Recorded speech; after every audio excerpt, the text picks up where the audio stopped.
My sister and her husband were sent to prison at the start of this year, and sadly won't be released for a few years. That left me to look after their 15-year-old daughter Amy. I was perfectly happy to do this, but as most of their wealth was seized for being ill-gotten, it's meant that I've been having to care for her out of my own pocket. Once again, this doesn't bother me, but it's meant massive life changes for the kid. Firstly, they sent her to a private school. I can't afford anywhere near those fees, so I had to transfer her to a local school. She was upset at this at first, but she quickly made friends and is excelling academically, so this isn't a huge problem. She's been off school for the last few months anyway due to the situation. A bigger problem is clothing. Like my sister, Amy loves fashion and designer stuff. She's still got a lot of stuff that her parents got her, but she's always on the lookout for new clothes. Unfortunately, I can't afford anywhere near the sort of stuff she likes. And I also have 2 children of my own whose clothing I have to pay for. I have told my sister this, but she insists I should make allowances because her daughter is going through a tough time. Amy also really doesn't get along with my daughter Hannah, who is 11. She bullies her, calls her stupid and ugly, tells her none of her friends really like her, etc. She has made her cry on many occasions and often continues to taunt Hannah while she cries. Yesterday I caught Amy trying to buy a dress costing over $1,000 with my card. I was fuming and had a long conversation with her. She cried and sobbed that she just wanted one nice thing. My sister called from the prison, and Amy cried over the phone that she hates here and I treat her unfairly. I spoke to my sister afterwards and she begged me to go easy on her daughter because she's still adjusting. I put food on this kid's plate. I buy her whatever clothes I can afford, even if they aren't to her taste.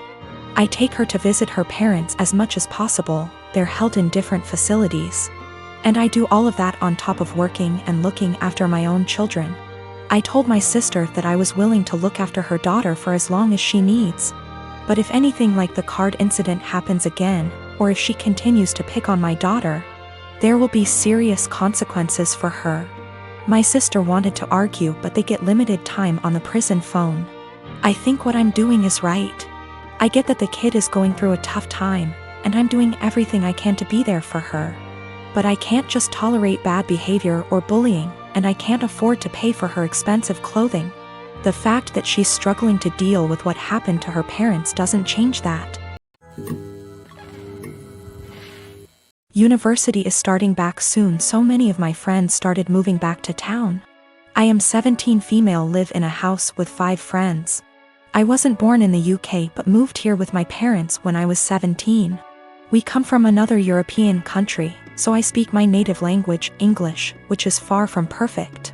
I've been learning Spanish and English since I was little, and my Spanish is better than my English.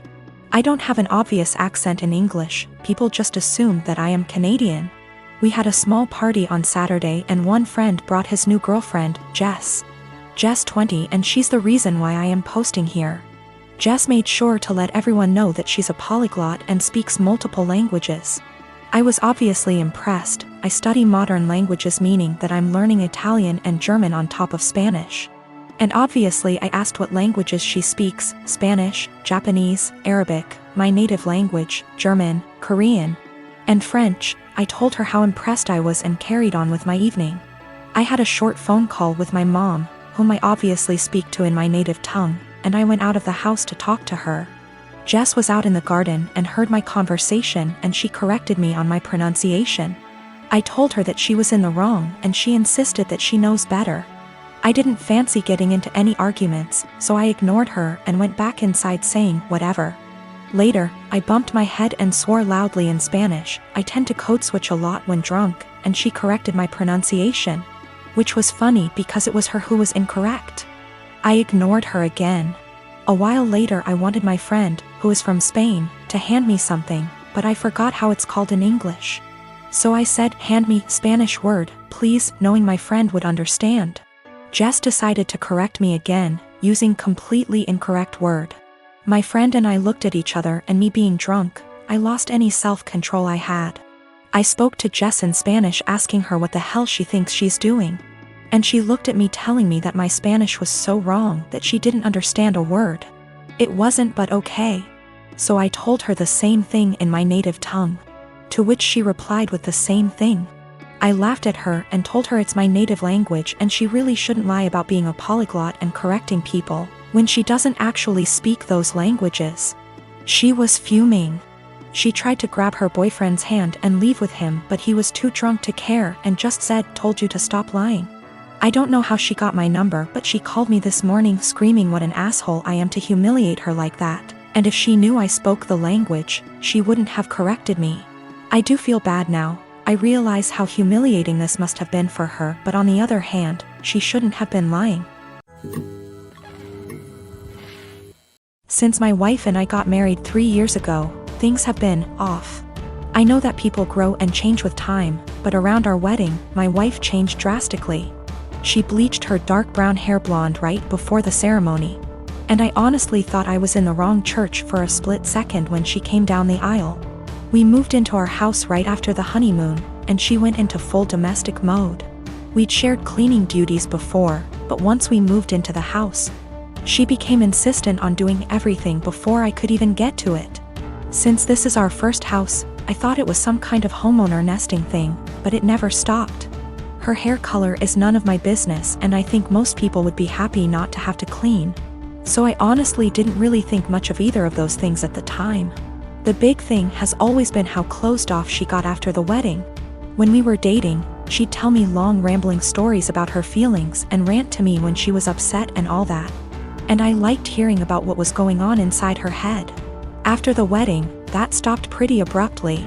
If I ask her how her day is, she will only ever tell me that it was fine or super. She doesn't talk to me about her feelings anymore, ever, even when I explicitly ask, "How do you feel about X?" She also stopped telling me about anything important that happened to her. About a year after we got married, her grandfather died. Did she tell me she'd lost her grandfather? No. She told me that she had to go to a conference for work on the other side of the country, which I thought nothing of.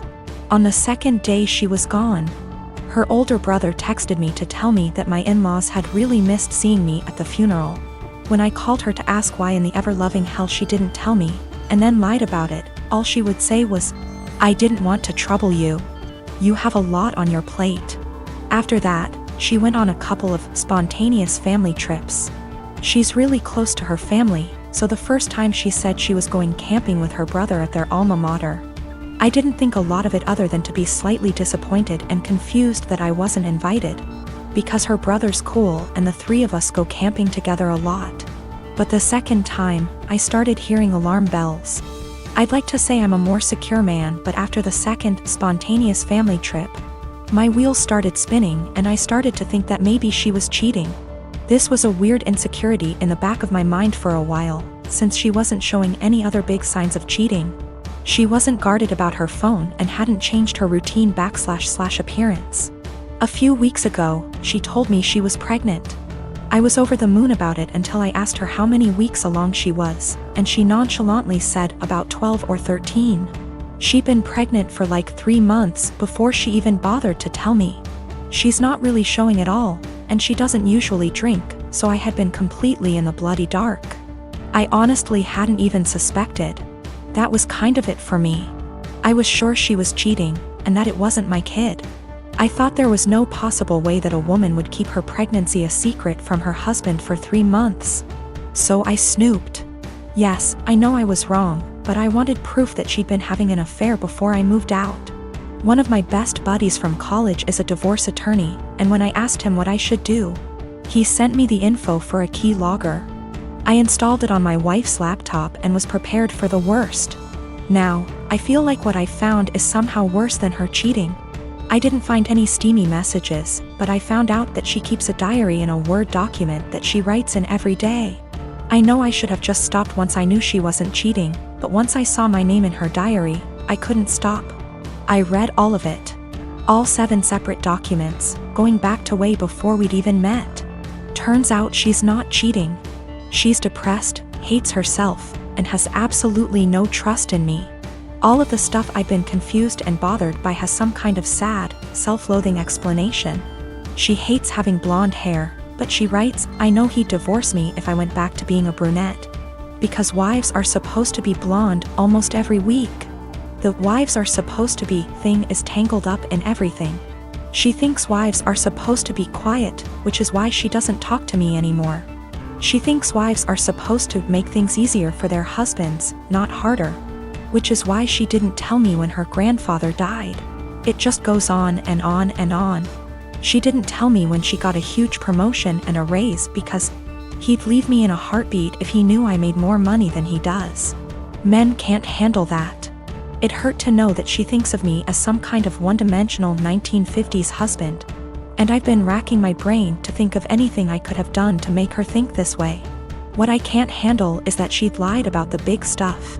I honestly don't know if I can forgive her for not telling me about the miscarriages.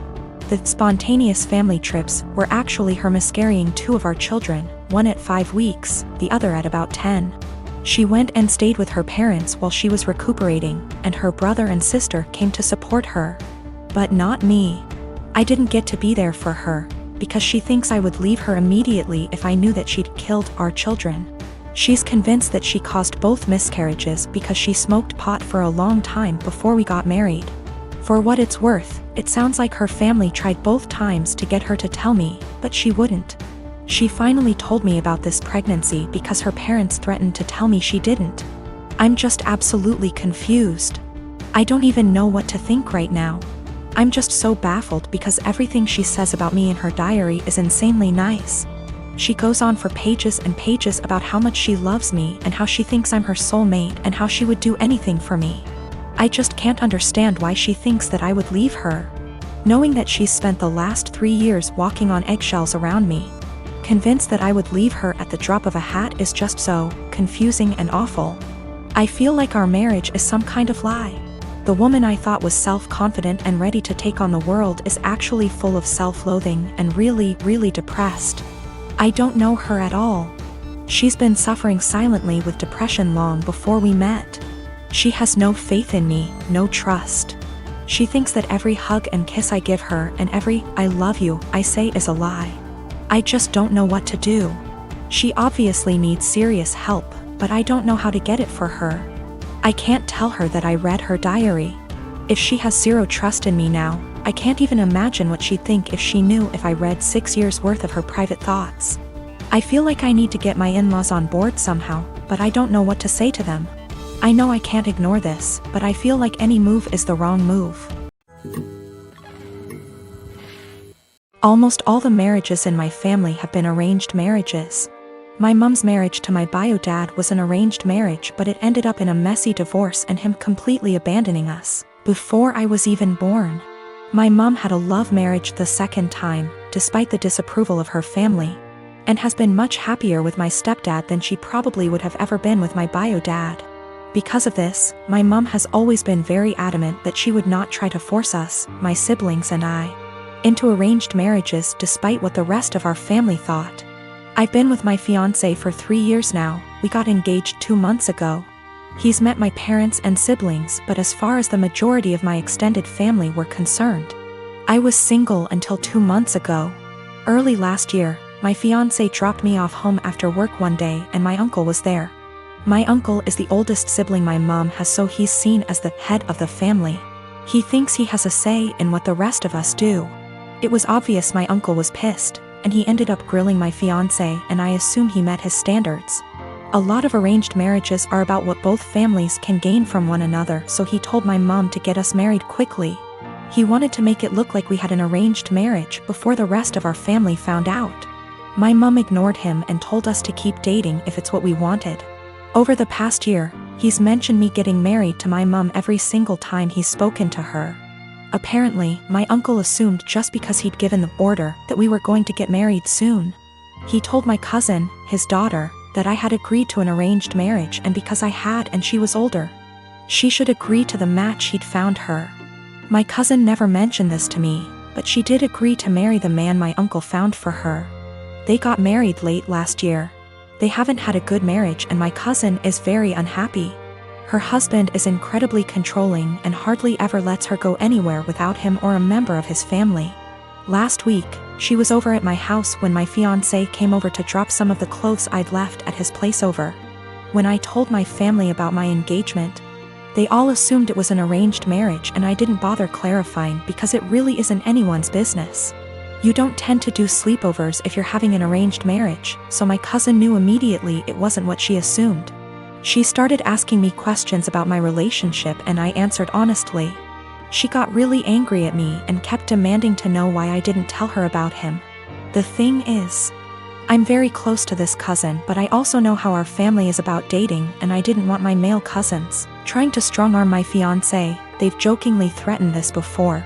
She pretty much blamed me for her arranged marriage and said she only agreed because she thought I was going to have one too, and if I had told her I had a boyfriend, she would have had the courage to stand up to her family. She hasn't spoken to me since. I do feel bad for her. I know how unhappy she is, but if she had mentioned what my uncle told her earlier, I would have clarified. I don't want this to be the end of our relationship, but I don't know what I can do to fix this.